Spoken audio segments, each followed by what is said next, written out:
¿Qué tal? ¿Cómo están ustedes? Muy buenos días. Son las 8 de la mañana con 2 minutos de este día lunes 19 de febrero del año 2024 y suenan las gaviotas porque junto a nosotros se encuentra Josefina Ríos. ¿Cómo estás, Consuelo? Casi me traje la gaviota. Oh, recordemos esa anécdota. Hace 2 años, corría el 2022... febrero también en esta época, la semana anterior, eso sí, fue la semana del 11 al 18, bueno, la segunda semana de febrero. La segunda semana de febrero. Y los señores Matías del Río y Nicolás Vergara están haciendo uso de sus vacaciones legales, de su feriado legal. Y la Consuelo, obviamente estoica, como todos los veranos, estaba ahí al pie del cañón haciendo el programa. Pero yo estaba en algún lugar. ¿Tú estabas en Londres o no? No, en Francia, tú estabas en Francia, sí. También estaba como de vacaciones, porque era una semana de vacaciones de invierno de los niños. Y fui a Italia y la conexión era pésima. Bueno, pero estábamos todos, yo estaba peor, yo estaba en la región de Coquimbo, capital La Serena, en una playa por ahí media perdida, que básicamente casi no tenía señal. Entonces yo salía en las mañanas así como esa gente que va a buscar plata con esas máquinas buscando moneda. Ya, yo era con el teléfono buscando por toda la playa señal, hasta que llegaba a un lugar que después lo localicé que había señal. Pues bien, no solamente a mí me gustaba ese lugar. Era como en la caleta de pescadores, porque pues bien, no solo a mí me gustaba, le gustaba a las gaviotas, les gustaba a la gente que acarreaba cosas, pero era una sonajera. Había unos señores que como que sacaban cubiertos. Desayuno. No sé, era feroz, atroz. Y la gaviota. Y ahí quedó. Pero en el fondo era como un ambiente festivalero. Sí, era bueno, el estival. Era súper. Hablemos no, estival, claro, exactamente. Bueno. Así es. Así que con ese espíritu, estamos iniciando esta semana con la maravillosa Josefina Ríos. Oye, partamos como en un tono, sigamos en un tono festivo. Sigamos todo este programa en un tono festivo, por favor. Es que hay tanta cosa triste que pasa. Sí, exactamente. Oye, anoche fueron unos premios acá que son muy famosos, que son los BAFTA. Sí, los estuve mirando. Son como los Oscars del Reino Unido, por así decirlo. A estas alturas, ¿sabes qué tuve que buscar? Si es que son solo a producciones británicas. No, porque a estas alturas todo es súper internacional. De hecho, ganó... Es súper internacional. Ganó Oppenheimer, la mejor película. Pero es que Christopher Nolan es británico. Claro, pero y Cillian Murphy también es británico. Es que ganó Zone of Interest, que es la de Auschwitz. Tremenda película. No la he visto, buenísima. Es impresionante. Que es de una productora británica, pero es completamente hablada en alemán. Ya, pero es que esa se ganó. El equipo es completo alemán y se firmó en Polonia. Entonces, a esta altura. Claro, pero esa ganó doble, lo que tengo entendido, ganó doble premio, porque por uno, mejor producción británica, pero también ganó mejor película hablada en lengua no inglesa. Claro, porque también ganó mejor sonido. Tiene un diseño de sonido. Estoy segura que va a ganar los Oscars en diseño de sonido también, porque me imagino que debe estar postulando diseño de sonido. Bueno, es en el fondo la historia de el jefe del campamento de Auschwitz con su familia, que viven pegados a Auschwitz y viven esta vida como perfecta, pegados a la pared de Auschwitz, con los niños. Como el niño pijama a rayas, ¿te acuerdas de esa película? Pero ellos saben pero aquí ellos saben perfectamente lo que está pasando. O sea, la mujer del jefe del campamento es malaza. No es mala, pero es esta idea de, bueno, al final me cuido yo, esta es mi vida, esto es lo que yo he armado, y esto es lo importante para mí, el estatus que tengo en este sistema, la casa que tengo, la huerta que planté, la piscina, los niños, el colegio, y no me importa nada lo que pase fuera de eso. Con el sonido permanente de... los hornos. Es que el audio es increíble, porque está de los hornos.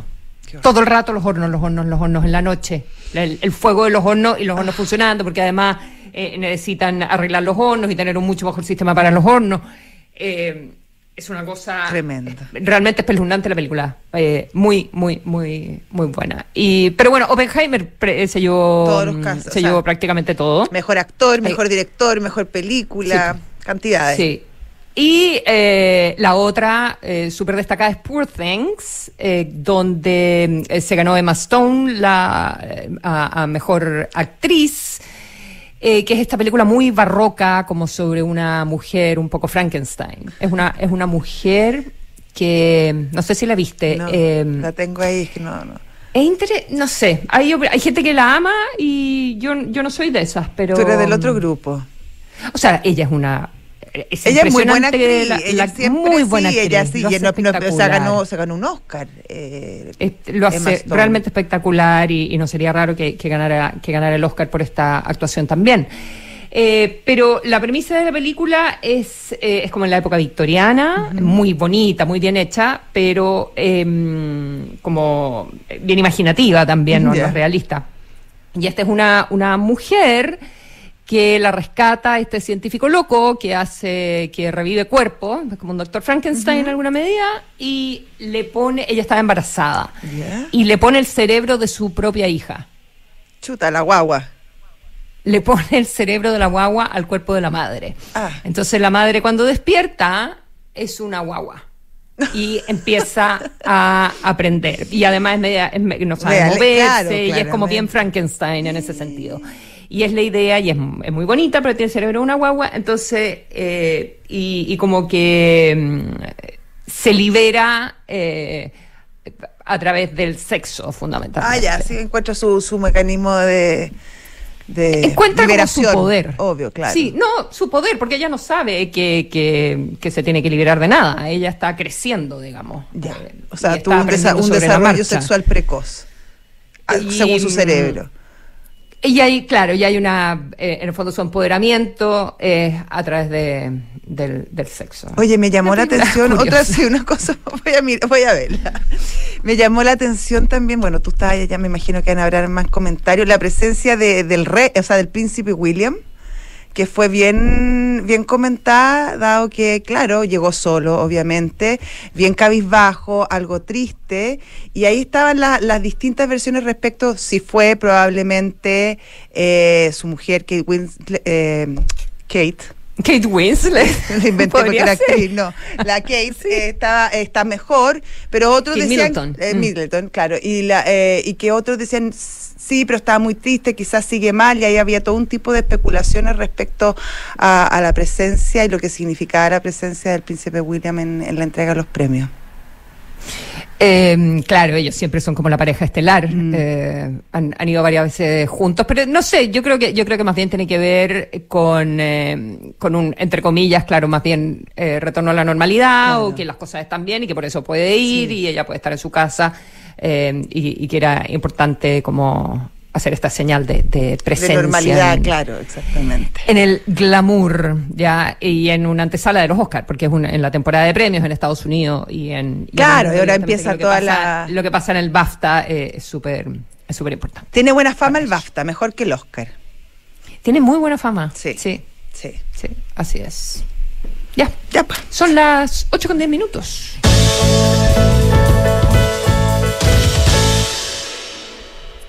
Otra película, ¿verdad?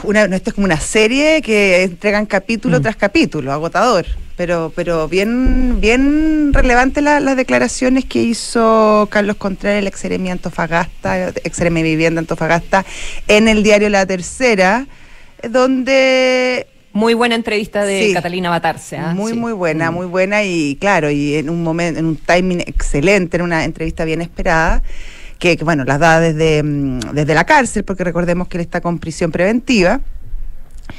Y bueno, claro, vuelve a poner la mirada sobre el jefe de asesores, Miguel Crispi, del presidente, que él habría estado enterado de todo, que además todas las acciones que él hizo contaban con el permiso y con el conocimiento del Ministerio de Vivienda, y que básicamente lo quieren hacer pagar a él por temas mucho más complicados que envuelven a mucha más gente.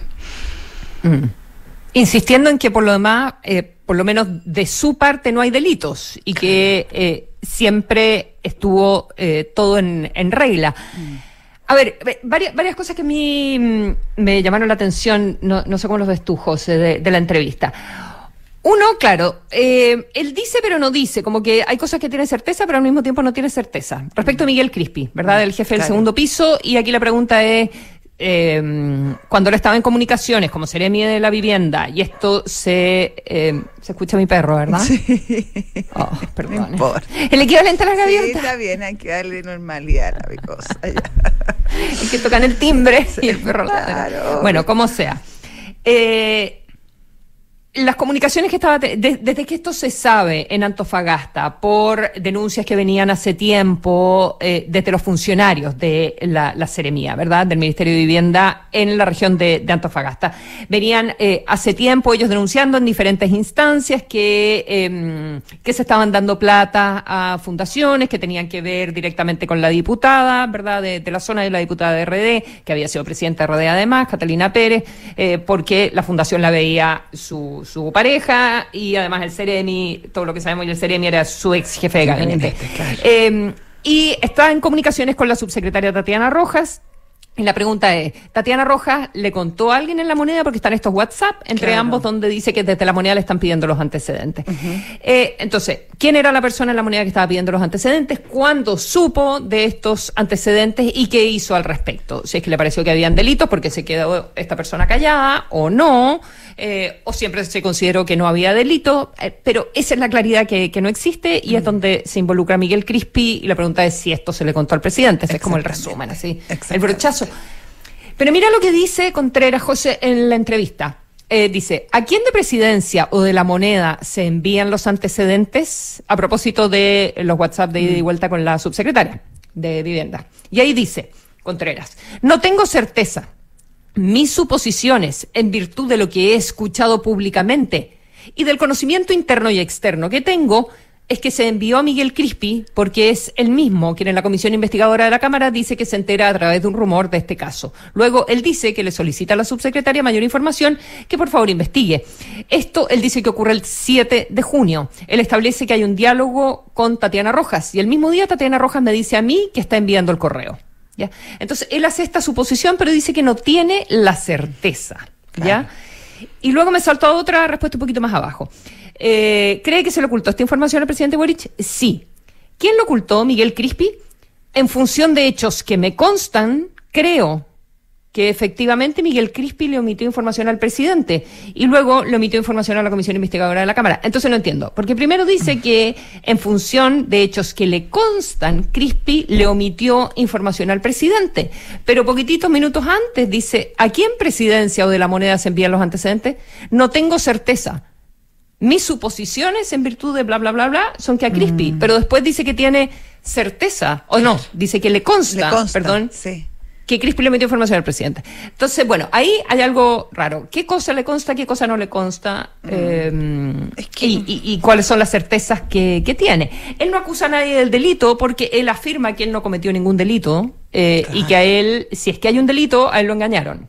Claro. Y que el delito lo habrían cometido, no lo dice, pero si hubo alguna irregularidad, claro, a él también. A mí me dijeron que tenía que apurarme y entregar las platas, básicamente. Que tenía que entregar las platas, que yo pregunté si Democracia Viva estaba ok, y desde asentamientos precarios del MIMBU me dijeron que estaba ok, porque no habían relaciones laborales, no habían familiares, no habían vínculos conyugales.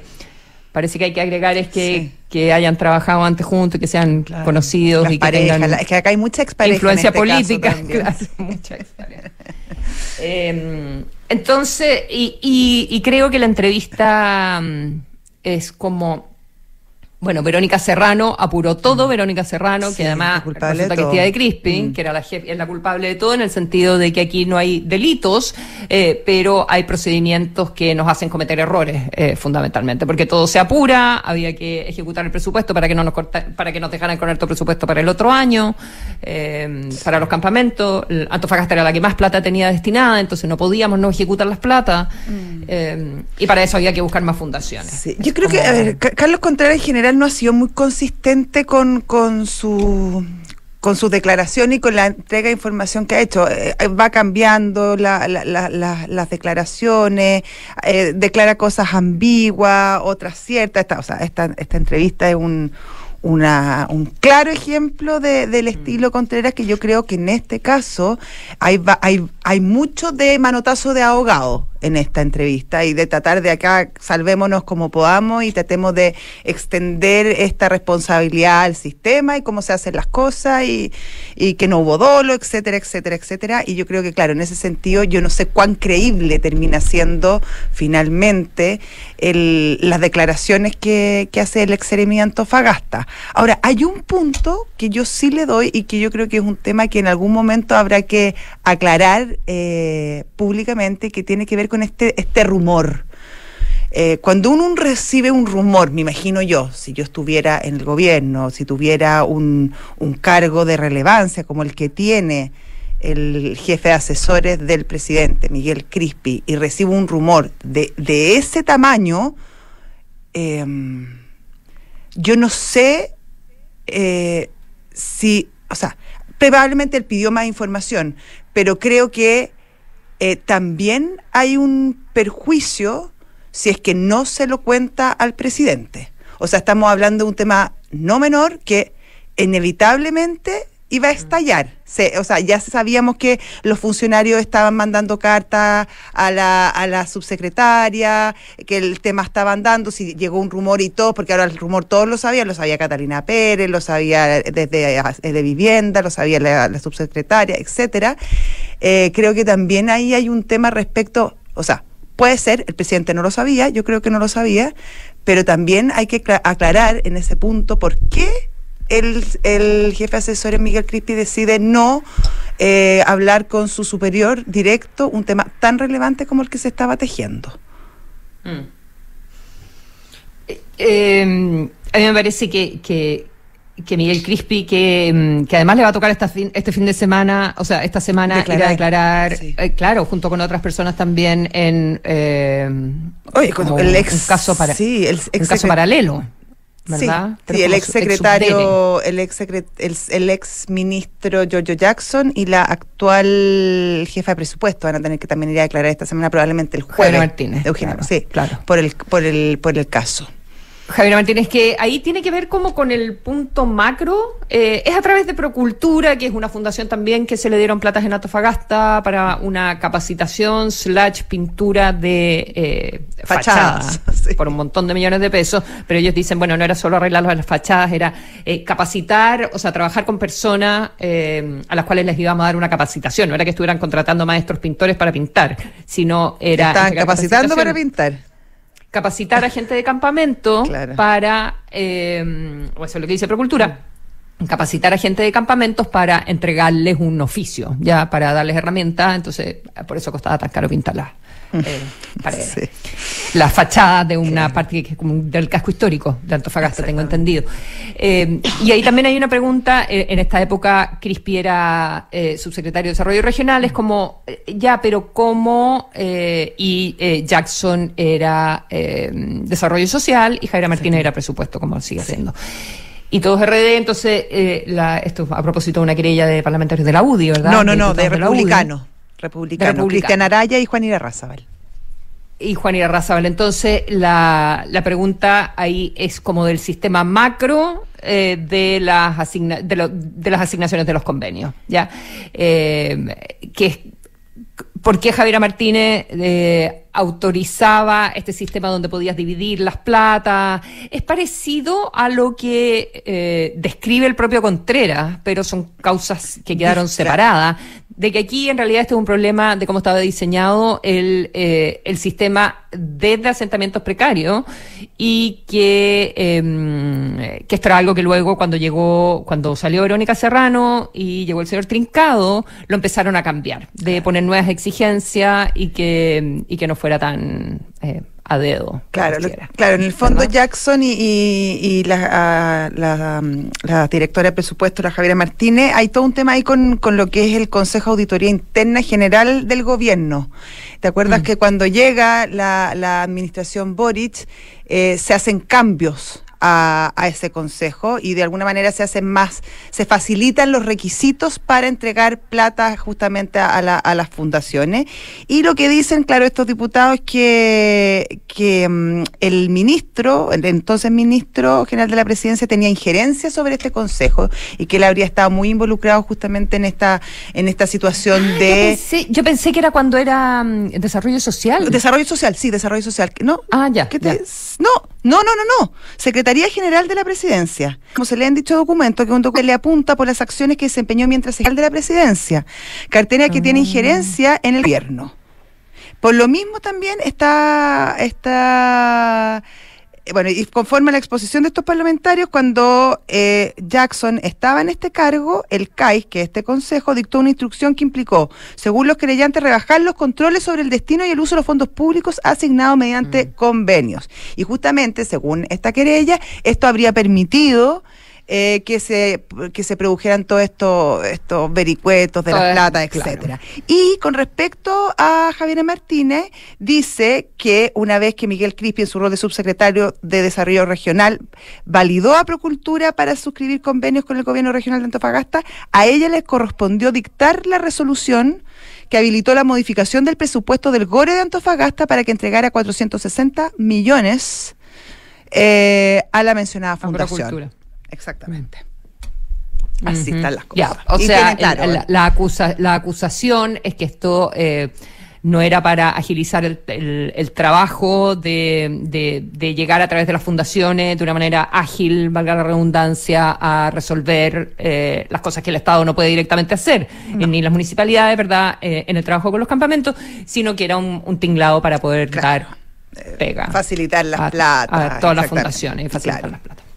Tal cual, así que estará complicada la cosa. Se supone que el jueves, aunque no hay claridad respecto a estas declaraciones, Consuelo, Martínez y Jackson declaran en calidad de imputados por esta querella. Pensé que Jackson estaba fuera del país. Sí, no sé, por eso quizá esto anda, tú a lo mejor declara vía oficio, no sé, puede ser. Puede ser. Y en todo caso son causas separadas, pero es el mismo fiscal de Antofagasta. Carlos Contreras, a propósito, bueno, el fiscal dijo que tenía que ir a Santiago, que venía a Santiago esta semana, pidió una autorización porque tenía que tomar 3 declaraciones, ¿ya? Y eso significa entonces que probablemente la audiencia, porque a propósito de eso da la entrevista a Carlos Contreras, la audiencia con Carlos Contreras se pospondría. Porque el fiscal va a estar en Santiago. 9 meses llevamos ya desde que estalló el caso. Largo. Sí, largo. Y no sé cuántos minutos llevamos hablando. Buenos minutos también. 8:24.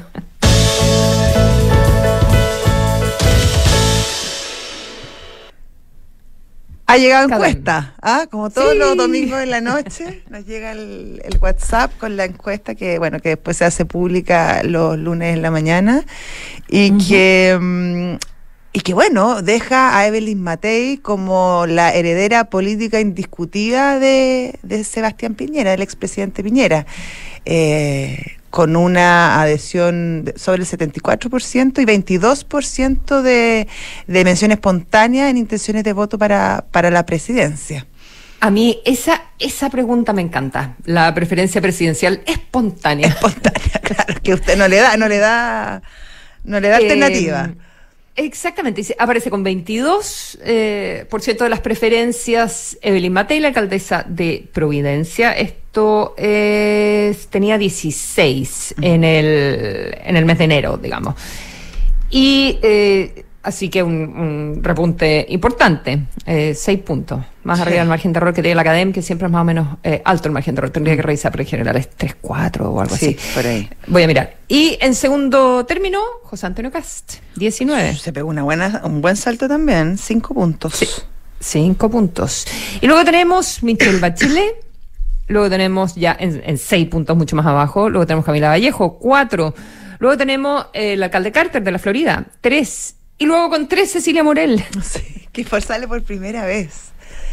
¿Qué tal? Claro, es que bueno, el rol que jugó durante todos los funerales, fue bien relevante y fue un papel bien digno y bien encomiable como ejecutó su rol de mujer, pero también de ex primera dama, que también es uno de los temas que finalmente se tocan también en esta encuesta.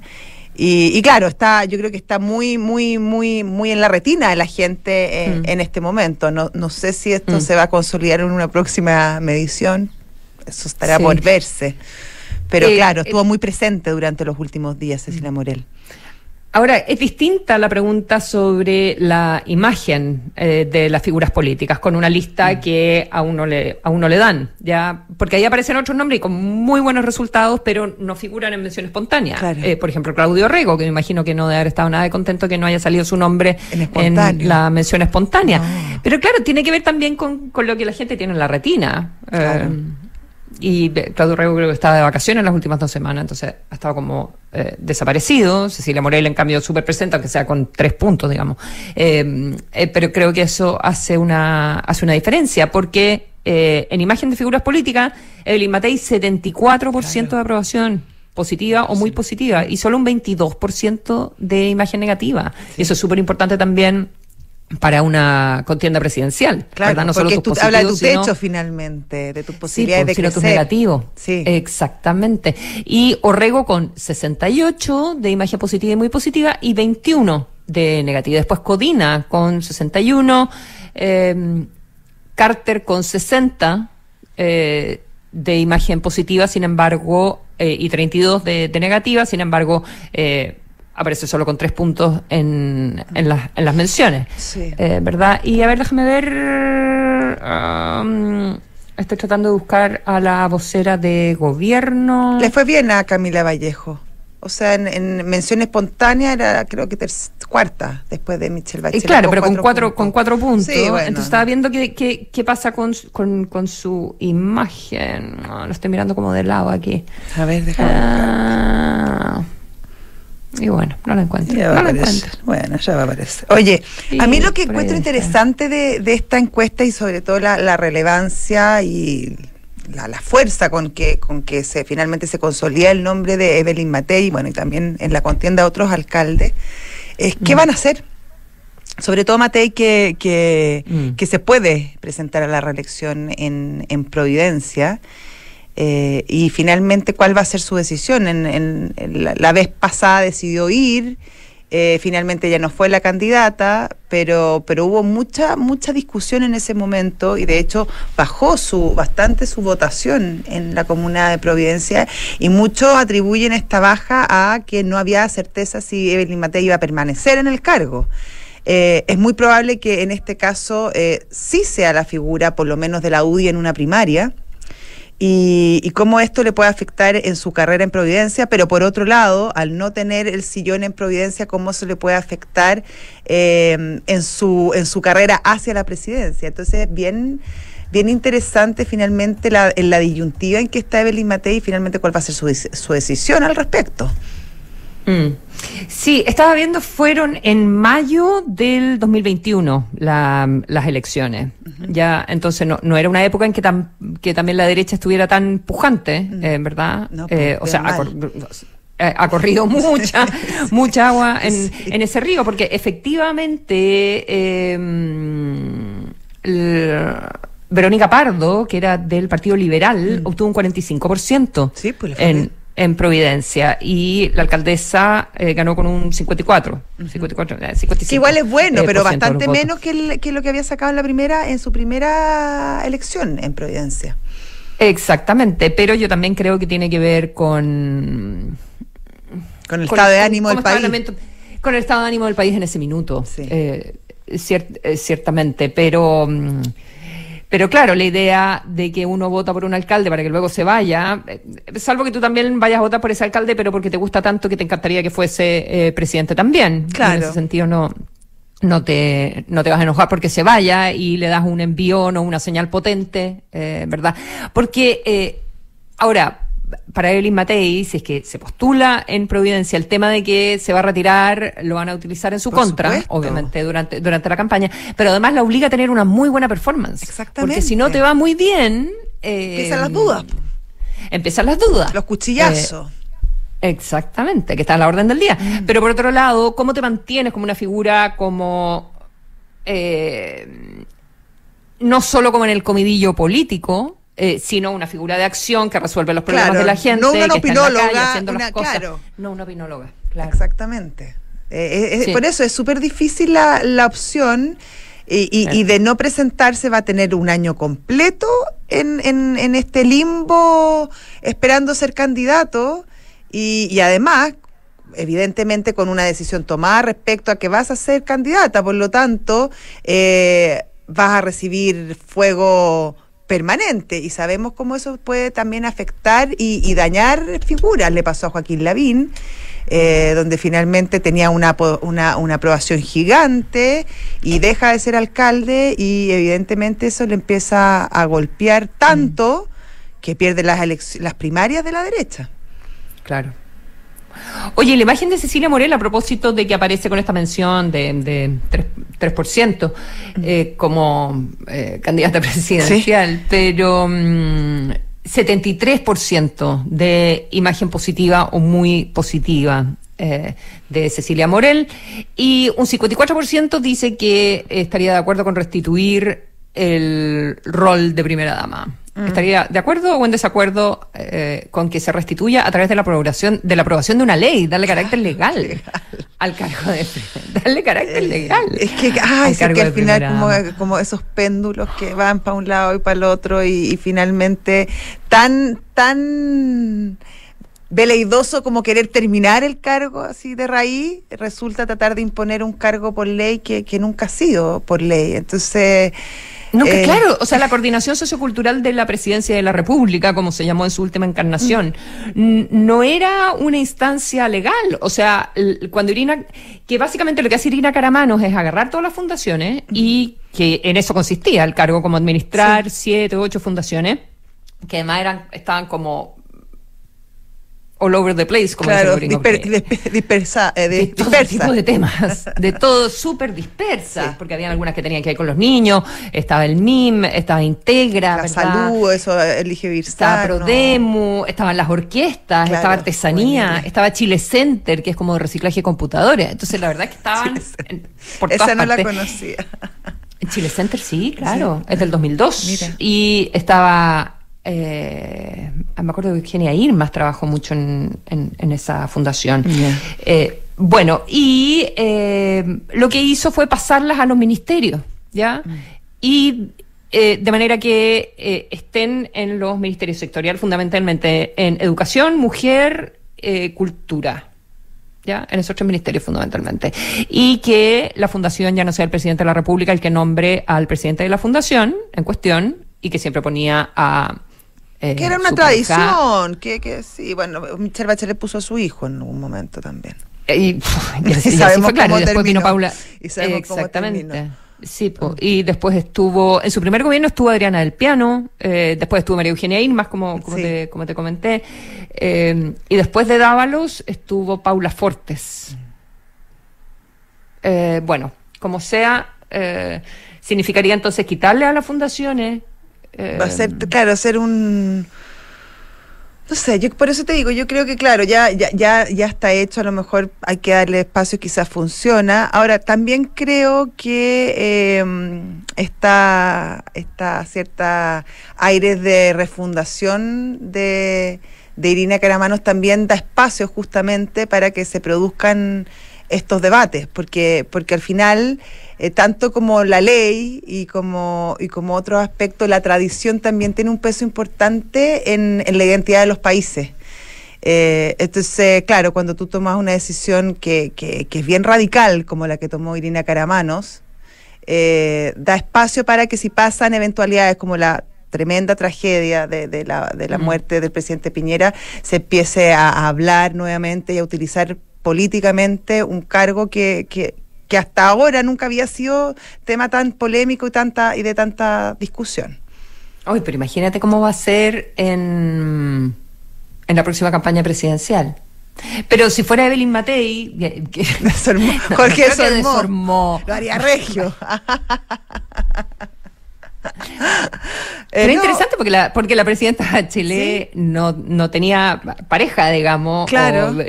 Entonces, profesionalizó, entre comillas, la tarea. Y que estuvo muy bien, y lo hizo muy, o sea, ¿cómo se llama? Irmas, tú dijiste recién el nombre. La María Eugenia. La María Eugenia y antes la hizo un jugó un rol súper importante y trabajó muy bien en el tema. O sea, claro, no requiere que sea la mujer de o el hombre de, pero...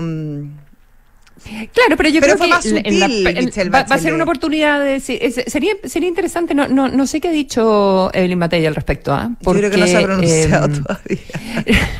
No, porque quizás es una oportunidad de pensar mejor que no sea solo el rol protocolar de la pareja del presidente o de la presidenta, sino en que, porque si no solo aparece como al lado, sino entonces tiene que tener un trabajo. ¿Qué tipo de trabajo? ¿Cuál sería el aporte? ¿Cómo en Inglaterra, ponte tú? Bueno, es que acá es primer ministro, pues, es parlamentario. Es distinto, Entonces, completamente distinto, mantienen sus trabajos, hacen sus cosas. Su vida normal, ahí está el tema como el conflicto de interés. Ponte tú la de Cameron, tiene una tienda de ropa súper exitosa. Ya.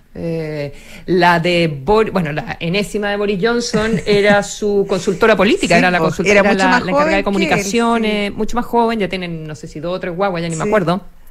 Pero se conocieron en el trabajo, en el fondo. Ella era consultora en comunicación, en manejo de crisis, y veía ese tipo de asuntos. Entonces estaba adentro del gobierno trabajando. Claro. Y en otros países, van buscando como en Estados Unidos, buscan como un tema en particular, apoyan al gobierno en todas las tareas, toman una causa, como lo hizo, por ejemplo, Cecilia Morel con Elige Vivir Sano, que estuvo toda la idea de institucionalizar. O Luisa Durán también, con La Sonrisa Mujer, ¿te acuerdas tú? Exactamente. Fue muy bonito. Entonces, también eso. Toman una causa y además trabajan como apoyando al gobierno, yendo a actividades, las inauguraciones, están como en la pega de promocionar o impulsar iniciativas de gobierno en las que tenga sentido que aparezcan, y además tienen una causa. Sí, así funciona. 8:39. Y no sé si alcanzaremos a hablar de Rusia después de... ¿Qué dijiste recién? ¿De qué? ¿Qué dije? ¿Dijiste un garabato? No, ¿Lo soñé? No.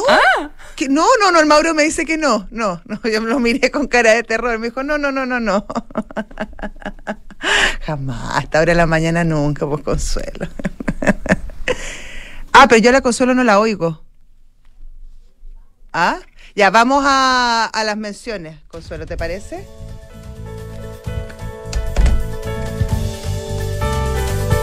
Ya. Vamos a las menciones ya.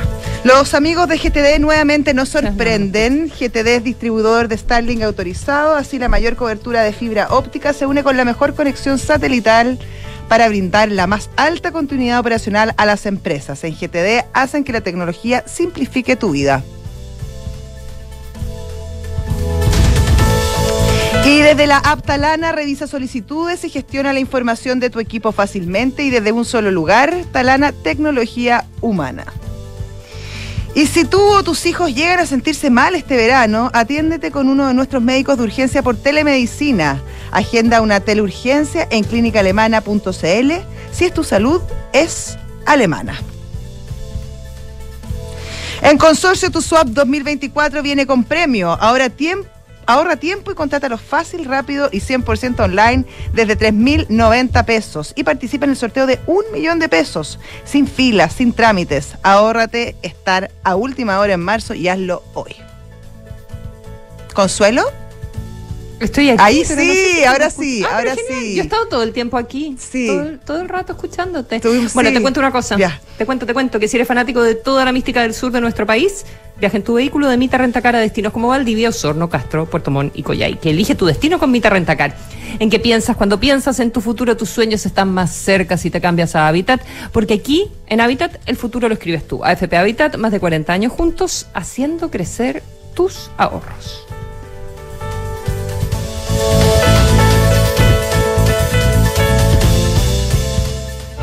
Somos GTD y sabemos que cada empresa, sin importar su tamaño, tiene múltiples necesidades.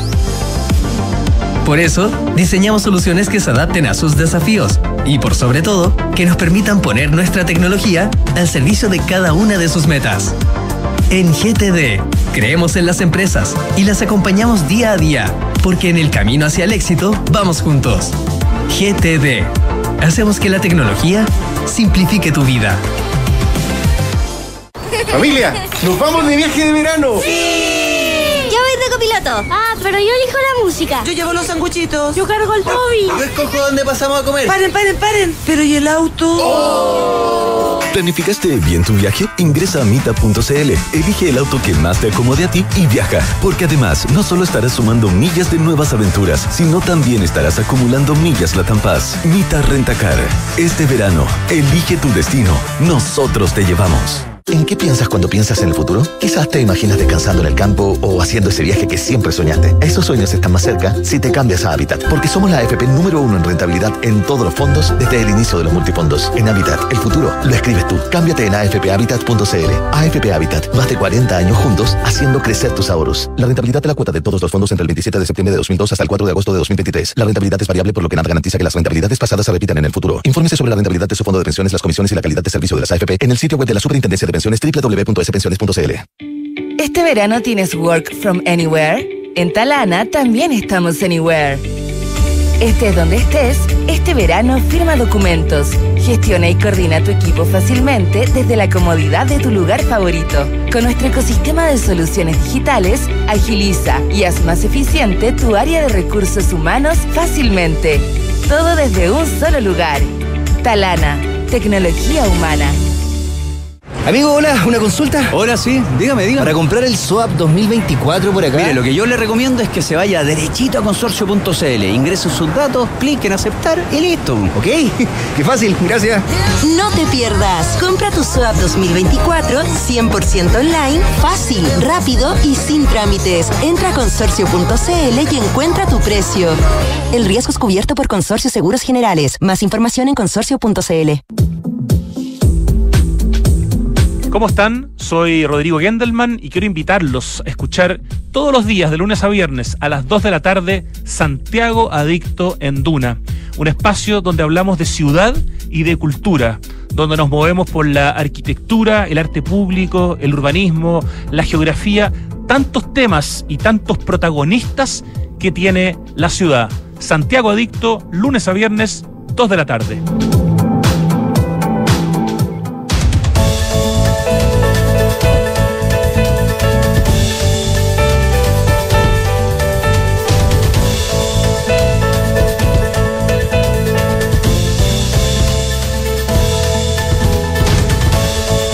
Ya estamos de vuelta. Consuelo, Rusia, está complicada la situación por frente interno y externo. En el externo, la verdad que para los rusos ha sido una arremetida bastante exitosa, la última que han tenido en Ucrania. Sí, se cumplen 2 años. 2 años. El 24, ¿verdad? Y con un año, como dices tú, que ha sido exitoso para Rusia, en el sentido de que no ocurrió lo que se esperaba, que Ucrania consiguiera con su ofensiva y con todo el apoyo de los países europeos y de los Estados Unidos, en fin, recuperar terreno. Leía que logró recuperar, en los 2 años ha logrado recuperar 50% de lo que tomó Rusia, pero no ha sido el triunfo que se suponía para Zelensky, y hay dudas de cuál es realmente la debilidad de Rusia, que no es tanta como se pensó durante el último año, o que iba a quedar en evidencia durante el último año.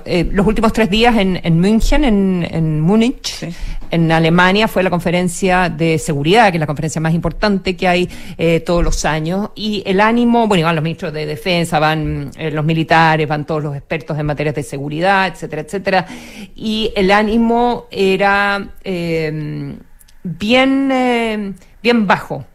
Ya, y con muchísima preocupación. Por una parte, de qué sucede si es que gana Trump en los Estados Unidos, de qué manera se va a poder continuar apoyando a Zelensky sin entrar a un apoyo que vaya no solo a lo económico, sino a armas que le permitan atacar, digamos más, o sea, que le pasen los aviones fundamentalmente y que le pasen los misiles inteligentes. Claro. Ya, y por otro lado, con un Putin que no cede y que lo vimos con la muerte el día viernes, que se conoció, fue el jueves en la noche, se conoció el viernes en la mañana, de Alexander Navalny en una prisión en la zona del Ártico.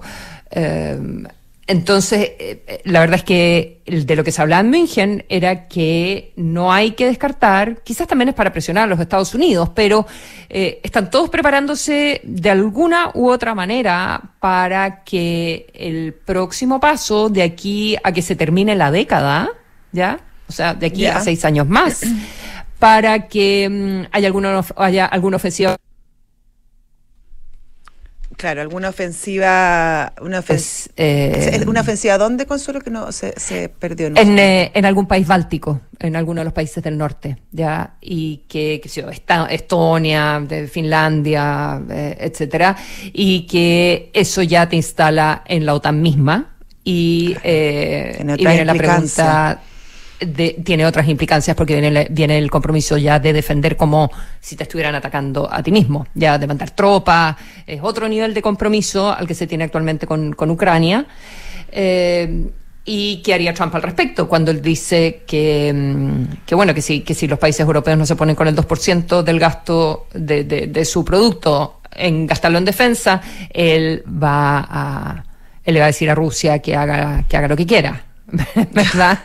Claro, que él no se quiere meter en problemas, básicamente. Del dicho al hecho, no solo que no se quiere meter en problemas, sino le decía, bueno, yo no voy a venir a proteger a la OTAN si es que la OTAN no pone las platas que tiene que poner, y si al país que no ponga las platas, y yo le voy a decir a Rusia que haga lo que quiera. Bueno, hay una discusión, de hecho también se comentó en Múnich ahora respecto justamente al tema de las platas y cómo la Unión Europea debe enfrentar este costo monetario que le está significando la invasión de Rusia en Ucrania, y hay toda una discusión respecto a cómo hacerlo, si en el fondo tomar una deuda como Unión Europea, mutualizar la deuda, o que cada país emprenda acciones propias para reactivación de la industria y poder de así generar los fondos.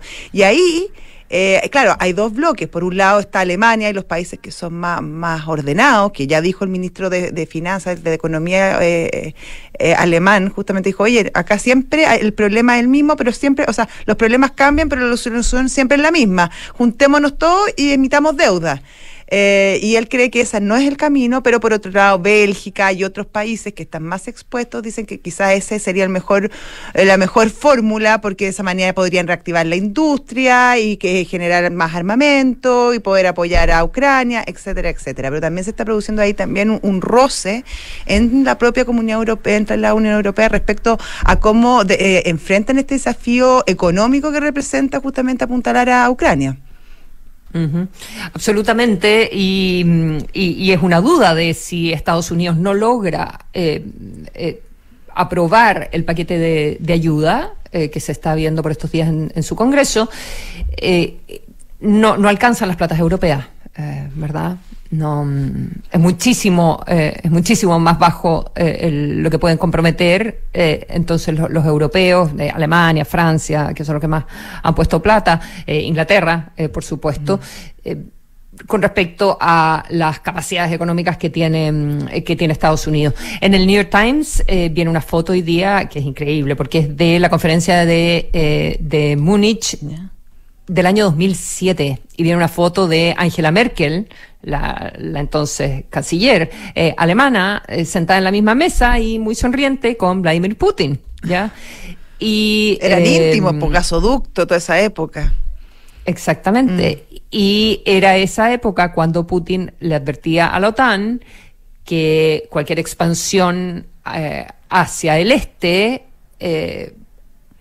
Rusia la iba a considerar una agresión, ¿verdad? Fue aumentando la retórica en esa época, pero que mientras la OTAN más se expandiera, claro, Rusia se iba a sentir cada vez más acorralada y eso es finalmente también lo que hemos visto en la agresión a Ucrania, que tiene 500.000 justificaciones por el lado de Rusia y históricas, etcétera, etcétera, pero que tiene que ver con ponerle el freno a la OTAN. Pero a mí lo que me parece de verdad espeluznante es esta conversación, que insisto, también creo que tiene que ver con empujar a los gobiernos y orientar a la opinión pública para que los gobiernos pongan plata y no haya críticas a que pongan plata en Ucrania.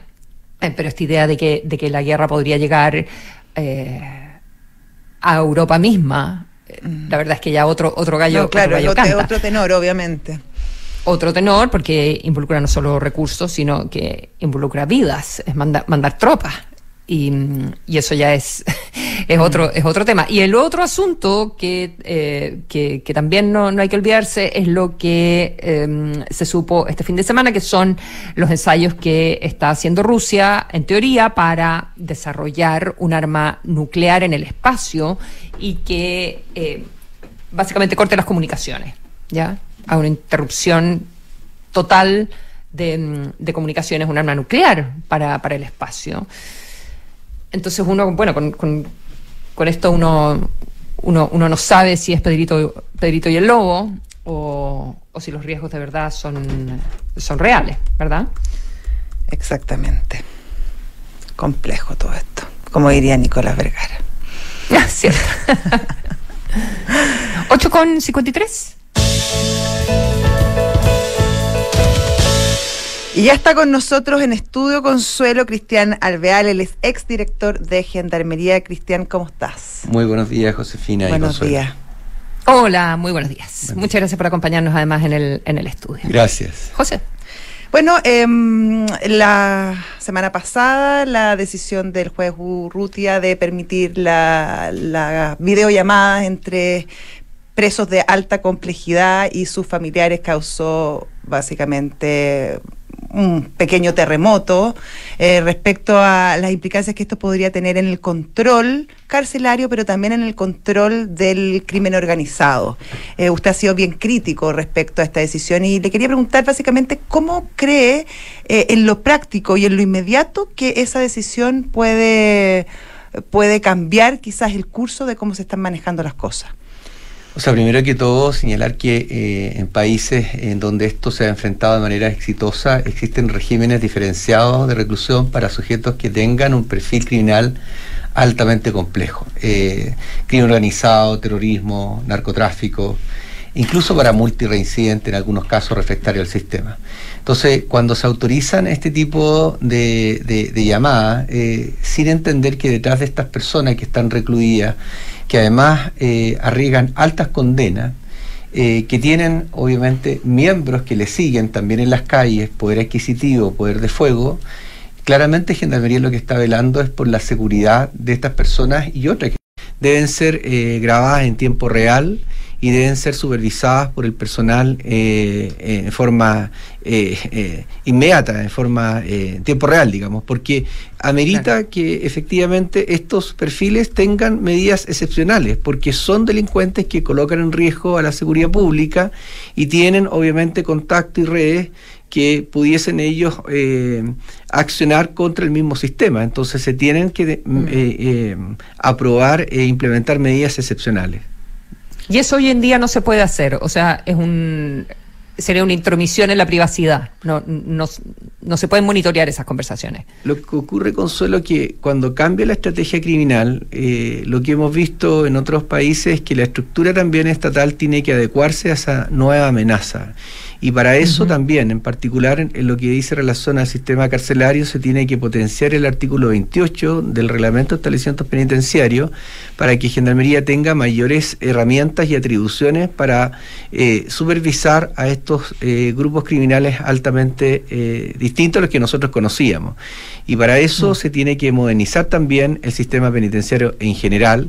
Y como también se ha dicho, y no solo yo, sino que las mismas autoridades de justicia, en el sentido de poder potenciar las capacidades de clasificar y segmentar adecuadamente a la población penal, también tiene un fin: evitar el contagio criminógeno y evitar que estas personas tengan la posibilidad de generar, incluso dentro de espacios criminales, verdaderas empresas que siguen operando desde las cárceles. Y si eso es lo que nosotros, lo que creo yo que Chile está tratando de evitar, y el sistema penitenciario alertando, porque en otros países ha ocurrido, tal cual como lo hemos visto lamentablemente en los últimos hechos acaecidos en Ecuador, por ejemplo. Y Cristian, en ese sentido, hoy, para entender el sistema cómo funciona, esa segmentación, esas decisiones, ¿están en manos de Gendarmería o de la justicia? Porque vemos acá que finalmente el juez Urrutia, aludiendo a temas de derechos humanos, de una convención de Nelson Mandela, etcétera, él dice que a estos presos también tienen el derecho a comunicarse con sus familias. Entonces ahí uno se pregunta finalmente quién es el que determina cuáles son las condiciones y las características que debe tener el manejo de cada convicto. Mira, apelando a las mismas reglas Mandela, le atribuyen a los sistemas carcelarios dos grandes objetivos. Uno de ellos es proteger a la sociedad del delito. Fíjate lo que dice: proteger a la sociedad del delito. O sea, tú tienes que hacerte cargo de personas que están consideradas de riesgo y de peligro, ¿no? Y ojalá también propender a la reinserción, se supone. Y lo segundo, dice, como gran objetivo, es disminuir la reincidencia delictual. La reincidencia es medible, la reinserción es algo más superfluo, ¿no? Uh-huh. Entonces, cuando nosotros vemos que las necesidades de comunicación siempre van a estar. Ahora, ¿en qué condiciones se tienen que dar estas comunicaciones con sus seres queridos o seres significativos? Es lo que se tiene que discutir. ¿En qué condiciones se tienen que dar estas comunicaciones en relación a internos comunes o internos que pertenecen a este tipo de crímenes organizados transnacionales? Esa es la discusión hoy día, porque las medidas de seguridad y de control y la responsabilidad de eso la tiene Gendarmería, porque es muy fácil ordenar algo. Yo lo ordeno, pero quien asume la responsabilidad es otro. Entonces, yo creo que hay que entender también que acá como Estado somos todos responsables de tener un buen y adecuado control del crimen organizado.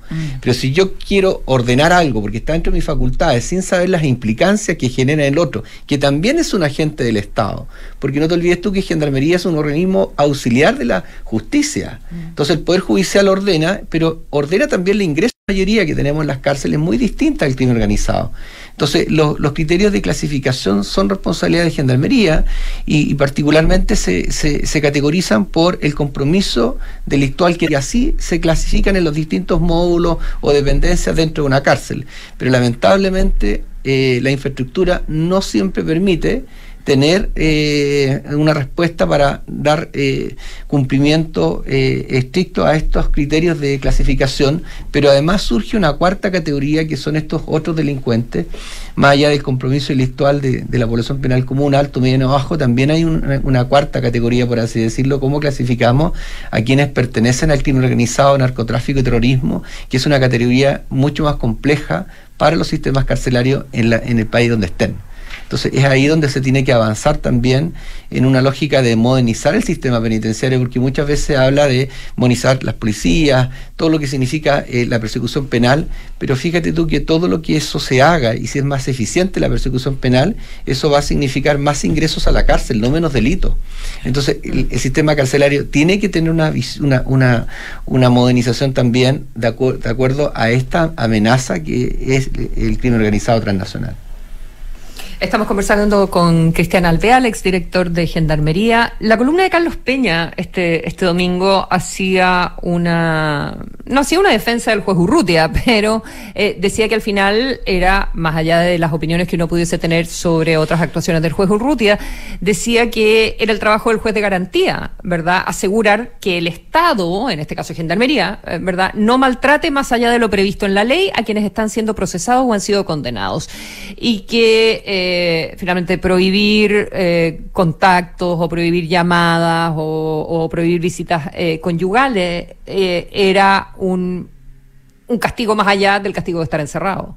Entonces, ¿cómo se puede hacer un equilibrio? O bueno, es muy fácil quizás escribir columnas, también podrá decir usted, versus estar haciendo el trabajo en una cárcel, o estar aquí hablando en un programa de radio, pero ¿qué tendría que hacer uno con estos con estos reos de alto compromiso delictual y de alta peligrosidad, porque tampoco se les puede mantener encerrados sin contacto con el mundo exterior toda la vida. ¿Cómo se maneja algo así? Mira, Consuelo, Carlos Peña en su columna apelaba, ¿cierto?, a la firme convicción que él tiene que el monopolio de la violencia legítima le corresponde al Estado. Yo me pregunto si le preguntaran a muchos chilenos que viven en territorios y en ciertos lugares bastante carenciados de presencia del Estado, si efectivamente es el Estado el que impone las reglas de convivencia ahí o las imponen distintos grupos criminales.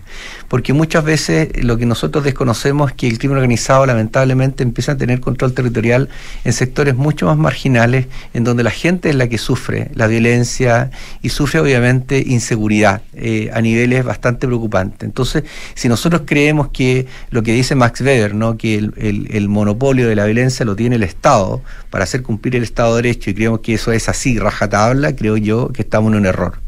Hay que entender que el crimen organizado avanza, que el crimen organizado es una amenaza real, que está teniendo un control territorial cada día mayor, y si no entendemos eso y cómo se manifiesta y cómo se visibiliza, por ejemplo, a través de los narcofunerales, ¿no?, o funerales de alto riesgo, en donde se han tenido que suspender horas de clase, ¿cierto?, que es el factor totalmente clave para tener un mejor país, la educación, y la hemos tenido que suspender por estas manifestaciones propias de conductas narco, y creemos que eso es algo que no existe. Yo creo que estamos en un error. Aquí hay un desafío de estos grupos criminales a ese justamente monopolio de la violencia legítima que tiene el Estado, y lo que hemos visto también en otros países. Y entonces aquí hay que tener una cuota de realidad. Ojalá viviéramos en un mundo donde quien ostente esta violencia como último recurso sea el Estado para imponer el sistema de reglas que el mismo Estado ha definido para una sociedad determinada. Pero vemos que eso lamentablemente en la región y en el mundo no siempre es así, y tenemos que tomar medidas distintas. Y frente a eso, lo que se quiere, Consuelo, acá es instalar la necesidad de tener regímenes distintos para perfiles criminales complejos. Claramente los delincuentes comunes quizás no requieran medidas tan intensas como las que sí se necesitan para enfrentar y tener a buen resguardo y control a la delincuencia organizada que tenemos ya presente en nuestras cárceles, incluso muchos delincuentes extranjeros que están con lógicas criminales que no conocíamos. Entonces, si creemos que apelando a ciertos principios de cómo nace el Estado, incluso, y podríamos hablar de Thomas Hobbes incluso, y creemos que eso es plenamente hoy día vigente, no. Sí comparto con él la necesidad que el Estado tiene que avanzar en darle mayor tranquilidad a todas y todos, y tener un país en donde exista mayor paz y tranquilidad, y eso es un rol que le corresponde a los Estados. Pero para eso las distintas instituciones que son parte del Estado tienen que modernizarse y adecuarse a una amenaza grave que no conocíamos y que esperemos no llegue a los niveles que ha llegado a otros países para poder reaccionar. No se olvides tú que en Italia la mafia tenía un poder tal que asesinaba policías, fiscales, jueces. Hasta el año 92, en un mes y días de diferencia, asesinó a 2 jueces antimafia, lo que generó un punto de inflexión, y se readecuaron una serie de instituciones para enfrentar las mafias, y hoy día han tenido un control mucho más efectivo de aquellas. Y yo creo que Chile, ojalá, no tenga que lamentar la muerte de fiscales, jueces o policías, o más policías o funcionarios penitenciarios, para que asuma que tenemos un desafío que tenemos que enfrentar con la lógica de aspirar al bien común, a la paz social, en donde tengamos toda una visión común. Yo creo que eso es lo importante, y la cárcel en ese contexto tiene que tener también, obviamente, una mirada distinta a la que se ha tenido siempre con ella. Cristian Alvear, exdirector de Gendarmería, lamentablemente se nos acabó el tiempo. Muchas gracias por venir a Duna y conversar con nosotros. Muchas gracias a ustedes. Gracias. Chao. Gracias, buenos días. Gracias, buenos días. Y nosotros nos despedimos también, Consuelo. Así es. Hasta ¿Viene Cartas Notables, me imagino, o no? Sí, por supuesto. Kafka. Sí. Muy interesante. Nos vemos mañana a las 8. Chao.